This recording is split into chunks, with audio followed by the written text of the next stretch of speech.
Twilight of the Lying Dead.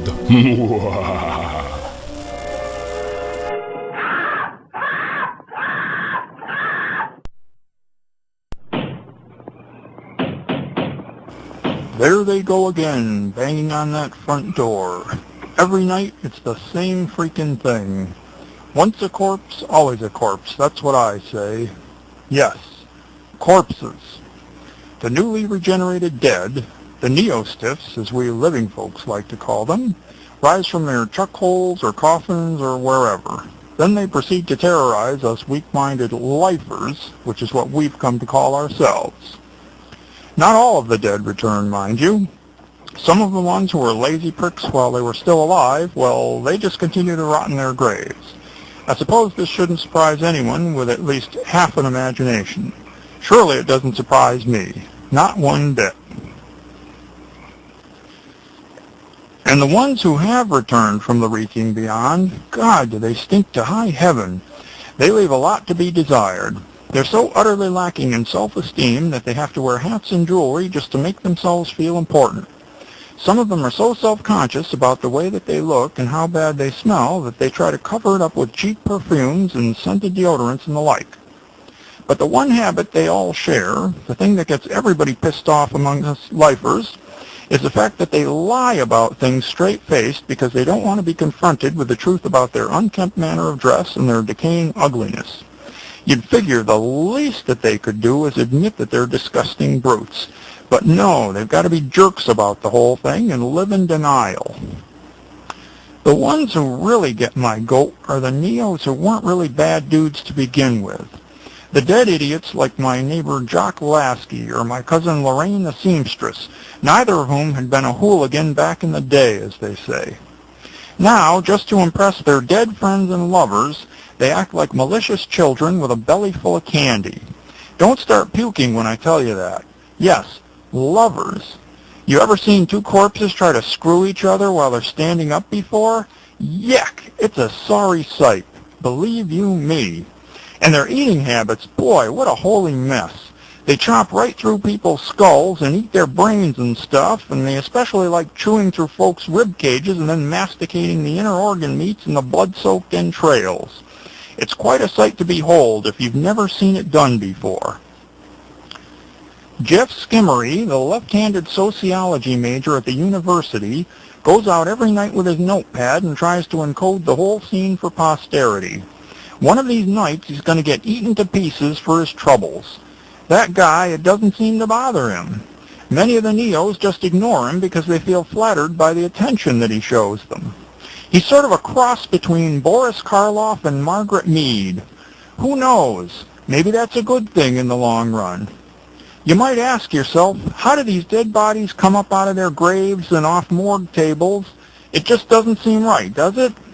Well, when you think about it, how come we walk around inside live bodies every day for 70 or 80 years? That's just as much of a mystery, if not more so. If we can do it, why can't they? We go around eating cow and fish body parts. Lots of them, the neos that is, are disgusted by the sight of crab meat and Philly steak burgers and shit like that. Crab has little pieces of shell in it, so it gets stuck in between their teeth, kind of like loose kernels of cheese popcorn. So what difference does it make if polar radiation or exotic man-made chemicals are to blame for waking up the dead? I'll leave stuff like that to curly-haired eggheads like Jeff Skimmery to figure out. That is, if he lives long enough to figure it out. Enterprising dead entrepreneurs have opened up cinemas and coffee houses for these deadbeats. Lots of the neos sit around watching horror films about live people and the ways we have of fucking up this planet royally. You should see how freaked out and kinetically charged the neo-stiffs get when they're exposed to that level of cinematic brainwashing. Us lifers often have to wait up to 6 months just to see the watered-down versions of these flicks, just to check them for artistic accuracy. In light of the present circumstances, none of us even knows if we'll still be alive 6 months from now. Still, it's a rather interesting cross-cultural phenomenon to view such movies. I hear tell that there's a fierce, aesthetically active art underground among the neos. So they're not just a bunch of atavistic brain eaters, apparently, after all. Will wonders never cease?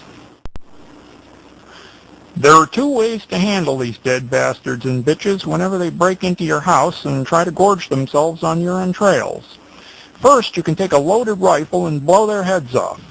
It does make quite a mess on the carpet, yet it is rather effective at halting the advance of a particularly pesky cadaver.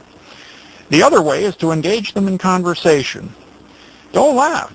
Like I said earlier, these clowns lie through their rotted teeth just to impress anybody within earshot.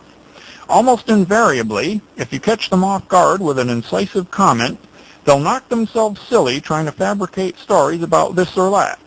You know what liars are like. Then you can just politely escort them out the door like local politicians canvassing your home a week before the election. Excuse me, here comes one right now. I have no idea how the hell he got in here. Oh crap, he broke the window. What an assiduous young vandal. Hey buddy, I hear you don't know how to build a handmade bird bath.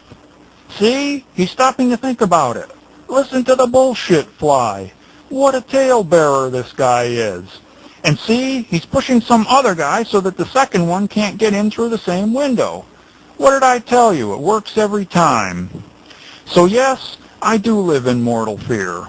One of these nights, I won't be so lucky. There, let me fix that window. Aw, shucks, I have to shoot one of them right between the orbs.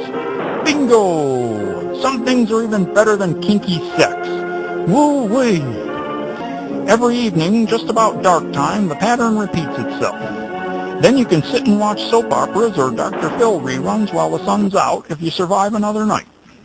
Well, you know the old saying, at dawn we were born, to dusk we shall return. I've learned to live by that menacing creed. Adios.